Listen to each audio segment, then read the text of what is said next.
Hi there and welcome to the Green Age, the Green Room. We are on episode 34. 8 months. What an ordeal that has been. I mean, still is, I suppose. Yeah, I mean, it's been very interesting times, hasn't it? Yeah, interesting times. Apart from coronavirus, there's been a hell of a lot of news that we haven't been able to cover for various reasons, but hopefully today we're going to get onto some of those topics. Yeah, I think we're going to start off by talking through this Green Homes Grant scheme that was announced in June, and we're just seeing sort of vouchers beginning to be issued now. And then, as you say, we'll come on to some of the kind of topics that have recently come up in the industry. Yeah. So, a bit of background on the scheme. Do you want to fire away? Sure. So it is approximately it's between £1.5 and £2 billion, which is Although they did announce another £1 billion yesterday. Did they? Yeah. So I don't know if that adds to it taking it sort of 2.5. Anyway, plenty of money. Yeah. So the background was back in May, the government were planning on having a scheme like this launch, and then they gave some more meat to the bones in July when they announced it, and they said it was going to launch in September. There were some problems to it, but essentially it is a heck of a lot of money designed to help homeowners improve the thermal efficiency of their properties, installing things like solid wall insulation, loft, cavity, you name it. And I'd say it is extremely generous compared to some of the schemes that we encountered in the past. Yeah. I mean, since 2011, when we started this, I don't think we've seen any schemes really as generous. No, I mean that voucher, Green Homes, the one voucher, that lasted sort of 3 days. Yeah, I mean £20 billion. I mean, it was a drop in the ocean compared to this. So this is extremely generous, and I think the other thing that is quite unusual about it is that, well, two things, I guess. Number one, it's not focusing on any heating systems at all, really. I mean, apart from solar thermal, but no kind of normal heating systems like boilers or heat pumps or anything like that. So it is insulation, primarily. And then the other thing is that anyone can get it, which again is, it's normally been that people need to be on certain government entitlements to be able to be eligible for it. But basically, if you own a house, or if you're a landlord, and it can actually be a park home as well. Yeah, also social landlords as well. Actually. Yeah, you can access this funding. So with the minimum energy efficiency standards that we talked about previously, where if you're renting a property, it has to be a certain level of efficiency. Now is the time to crank it up essentially and hit that higher rating because there's money available. So how much is it? What am I going to be getting? Yeah, so, I mean, I know you mentioned a little bit about means testing and stuff. So there's one big component and a small addendum to that component. The big component is, or the headline is, if anyone gets it, it's worth up to £5,000. You have to, there's a self-contribution element to it, which I'll get to in a second. But if you are on entitlements, which there's kind of like a long list you can read on the government website, you can actually get up to £10,000 worth of funding with no contribution. No contribution, at all. Yeah. But I think it's the £5,000 is the main one that I guess is going to hit more of our listeners, stroke viewers. I guess because we are on YouTube as well. We're everywhere. So £5,000, right? So how does it work? Right, so say for instance, the easiest thing would be to describe it using an example. So say for instance, I want external solid wall insulation. So that's where you put insulation to the outside of the property. So this isn't cavity wall, this is on... cavity wall, this is a more extrusive measure. So scaffolding involved, all sorts of things. Yeah. You have that fixed to the property. It's going to cost me £10,000, say, for argument's sake. So £10,000... £5,000 will go towards it with this voucher. So that means then me as the homeowner will only contribute £5,000 of it. Okay, but the maximum amount you can get is a £5,000 grant. So if say it costs £4,000, I wouldn't get £5,000. I'd have to contribute a third of that £4,000. Okay. So I can't quite work the maths. No, that's fine. So without trying to be overly confusing, if the job is £7,500, you'll get that's a the better full £5,000 grant. Yes. Yeah. As soon as it's, say, let's do £6,000 because that makes it easy. Yep. So if it's a £6,000 job, you would get £4,000 worth of grant because you get 2/3 of it covered, and you'd have to fund £2,000 yourself. So it's basically you're getting 2/3 covered up to a maximum of £5,000. But I mean, the more important thing is though, if say for instance, then at the same time you want to do things like loft insulation, you want to do windows, which is not a prime measure. You can do more than one measure. Yeah. To increase the overall contract cost, Yeah. so actually you benefit for the full £5,000. Yeah, absolutely. And it's really important that, I mean, if the grant is available, and these grants aren't available often, it's worth trying to get as much of it as you can if you're intending to do anything to your home.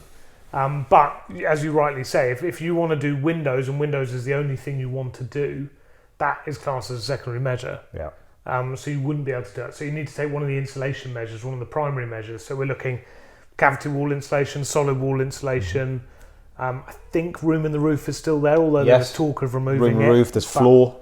Floor insulation, loft insulation. Yes. So there's this kind of stuff. So you can see they are very much focused on improving the thermal envelope of your property. So what I was going to say is there's going to be, although it's a large amount of money, and the government have said, or just yesterday extended it to March 2022, which is approximately 16 months away. Yeah. I would say though, anyone who's interested, to just get in there now. I mean, get in there now in a sense that find an installer, get the quotes in, look over the quotes, and then get your project aligned, so you know exactly when it's going to be booked. Because the thing is, once you've got the voucher, you've actually got 3 months to complete the works. So, and the thing is, what we've seen with the other schemes, I know it's a heck of a lot more money. Yeah. But it is going to be effectively on a first come first served basis. It is, and I think the other thing that is worth mentioning, it's quite limited. The number of people that can actually do the works are quite limited. Yeah. So with these schemes, there's a lot of paperwork involved, as you might expect, and a lot of installers don't really want to do paperwork. They just want to do the installing side of things. So actually, the number of companies that can do the works is relatively limited number at the moment. Obviously, as time goes on, that will increase as more companies join up to it. But that means that is probably going to be the limiting factor in terms of getting works done. Trying to find someone who can fit you in and get the works done before your voucher, goes out of date, or the scheme itself finishes. So it is worth, moving on it relatively quickly. There's a good element to it though, actually. So although you've got all of this framework, government framework, so paperwork, but the applicators or the installers who are approved to do these measures, they actually have to go through a quite onerous certification process. Yeah. So it's called the PAS 2035 framework. Within that, I mean, it's just kind of jargon, but most of the installers will be PAS 2030 approved, which is like an element of this 2035 framework. And I'm going on a little bit with these acronyms. But the important thing is, once they've got that, they are going to be listed, these companies, on a government website called Trustmark. Now, you might have heard about Trustmark. You've probably seen traders out there, electricians and air conditioning fitters and stuff, have the Trustmark logo. Well, with this framework and the installers going through this scheme, you can be kind of rest assured, not only are they kind of good, as I say, on the tools, but actually their procedures and processes are there. So actually, if there's problems, there's a remediation ways to do this. And I'd say the most important thing as well is to get access to the grant, these installers have to offer 25-year warranties, which is good, which is effectively, a long lifetime on a property. So if you're going to do it, you want to do it once, and you want to be rest assured that actually these measures, they're going to last, right? Yeah, no, I think that's fair. So you might pay less doing it privately outside the scheme, but actually with this scheme, you're going to get the quality assurance, and you will get kind of long-term warranties and things like that. And we are seeing, I think it's fair to say that if you go via this scheme, you are going to pay a slight premium.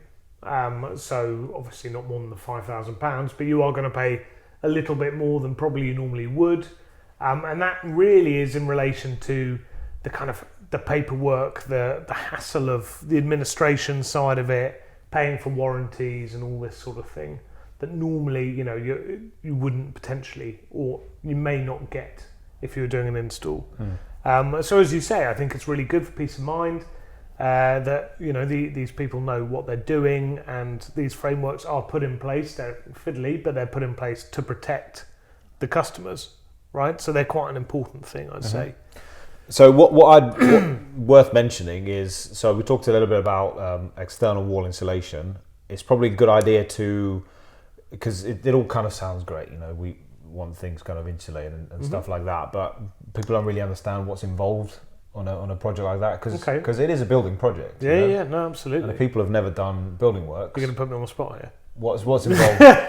Right. And how long does it take? Okay, fine. And what do I have to be aware of? Okay, so if you, so typically it's houses built pre-1930s, a solid wall construction. So they don't have, there's no cavity. And so in the 1930s they started building walls, there were basically two skins of brick, and it was so water could go through the first skin and then would go down the cavity and you wouldn't get any damp issues. Before then, after then, they used also the cavity, they put insulation in it. So that obviously improved thermal efficiency as well. So no damp and improved thermal efficiency. So prior to 1930, you basically got one solid skin of brick. It's 2 bricks thick, but it's just one big solid skin. So to insulate that, what we're doing is attaching insulation to the outside. The good news is that because it's going on the outside, you're not limited by space necessarily. So you can add a lot more insulation. If your cavity is only 50 mil thick, you could only put 50 mil of insulation in there. Externally, we've known people to go up to 250 mil of insulation. Obviously, that's taking it to an extreme, but you are not limited. So you can take thermal efficiency as far as you want. But essentially what they're doing is they're sticking insulation boards to the outside of the property with a cementitious adhesive. Yeah. And then they would use a mechanical fixing that's going to go through, and it's basically, it looks a bit like a nail, but it's got a very big head on the nail. And it's going to go through the insulation board into the brick or block work underneath, and that really holds the boards in place. You've got an adhesive in the fixings. And then on top of the insulation boards, and when I'm talking insulation boards, we're either talking EPS, expanded polystyrene, which is graphite enhanced, or a mineral wool product. Kingspan K5 is one, and you can get wood fibre. But all of these are specifically designed to improve thermal efficiency. So I've stuck my insulation board on, I put my pins through, I then put a layer of base coat on. So this is about a 6-7 mil thick layer of adhesive. Again, it's cementitious. And we sink a fiberglass mesh into that. And we're normally looking about 6-7 mil. And that basically is a very flexible layer. So it allows the property to flex. So older render systems, sand and cement, and some of the monocouche systems, they're very, very thick, up to 25 mil, just the render layer. And there's no flex in that. So when your building expands in the summer and shrinks in the winter, the render can crack, and then you get water ingress, and then you get all sorts of issues. So the idea between these, these ding coat systems that are going on the insulation panels is that they don't crack and they move with the building. So we've got a 6 mil layer of base coat, it's got the fiberglass mesh in, and then we put a silicone render on the top. And the silicone render is flexible, it's breathable, it's hydrophobic, which means it repels water. So it's kind of got self-cleaning properties, I guess you describe it as. They can be tinted to any colour under the sun.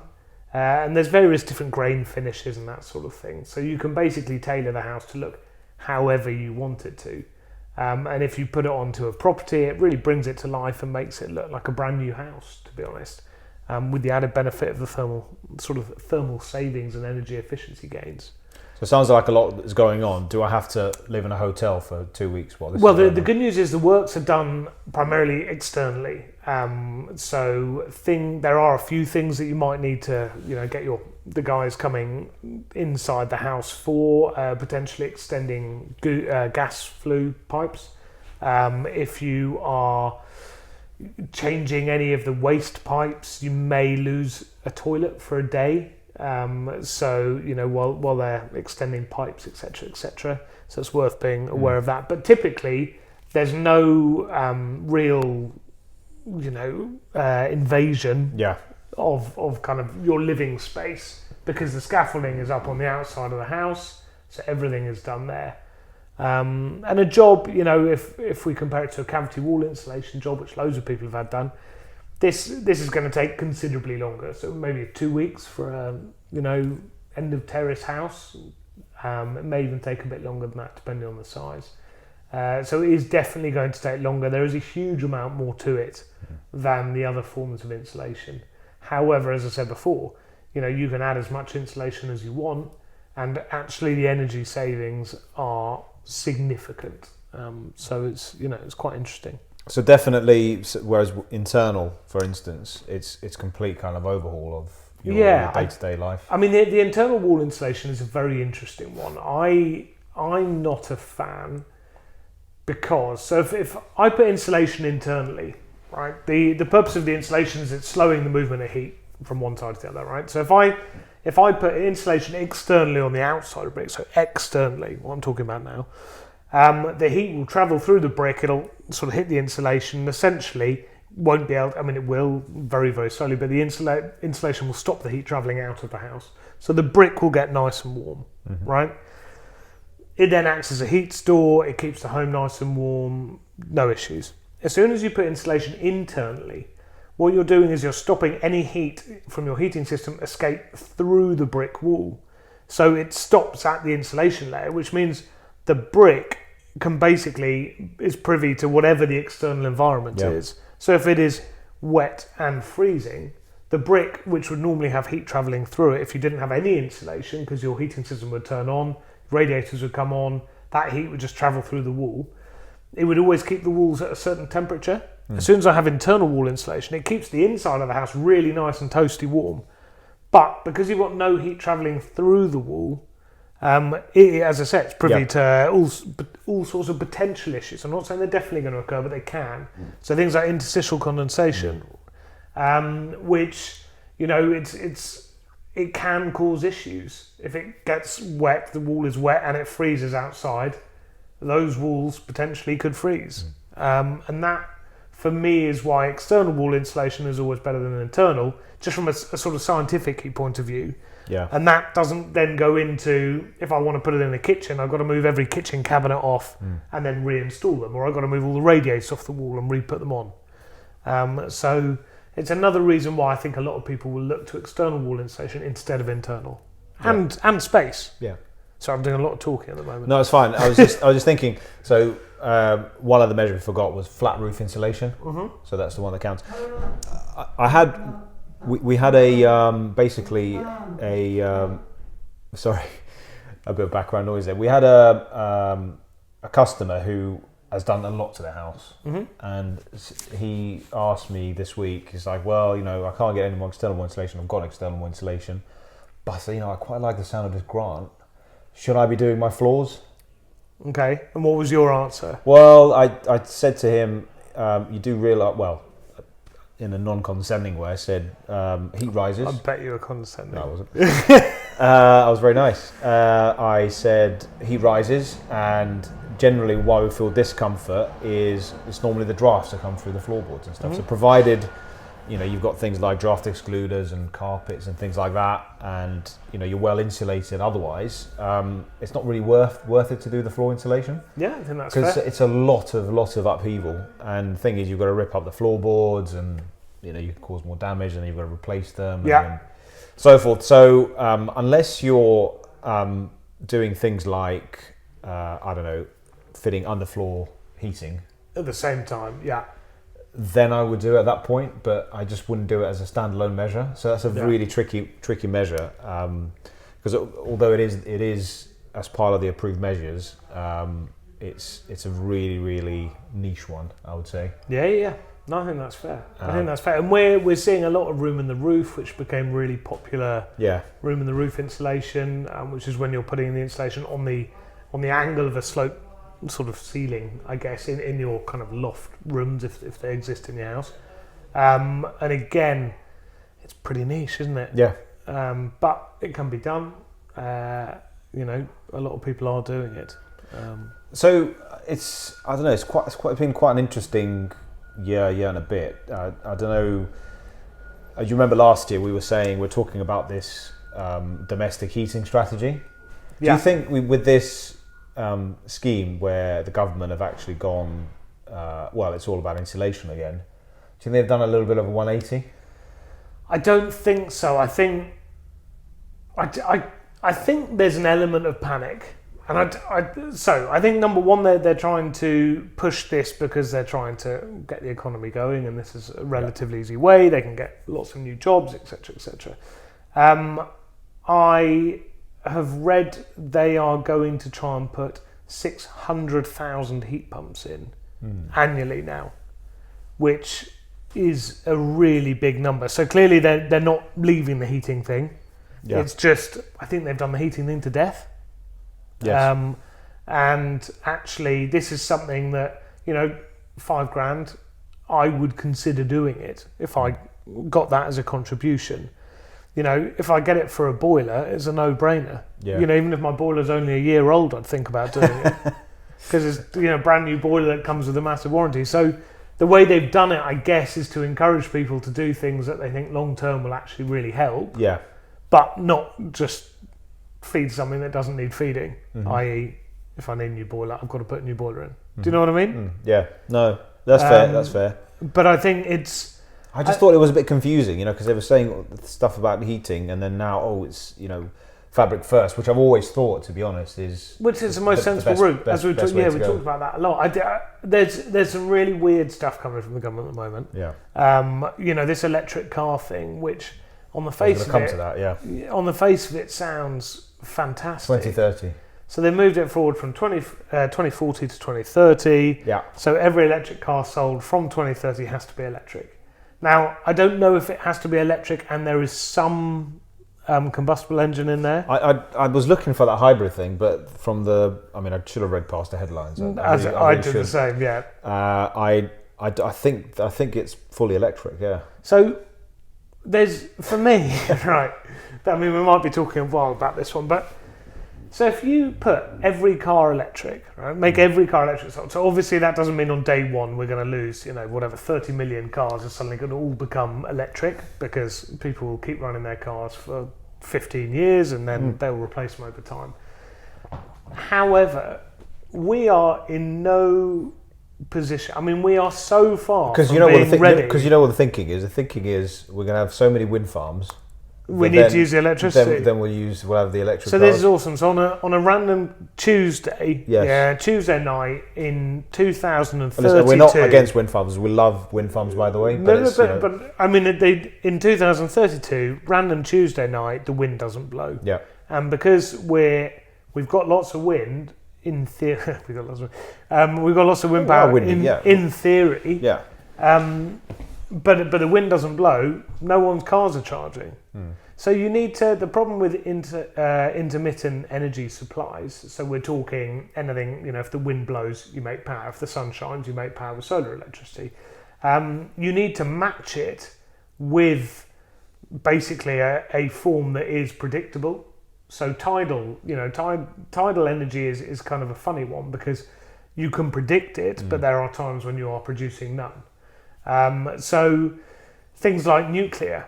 Now they're building. If we had 90% nuclear, if we went France, it would make sense. It would work, right? Yeah. But at the moment, we've got a lot of our nuclear energy is coming to the end of its useful life, and it seems to me that if everyone goes electric, where the hell are we going to get all the electricity from?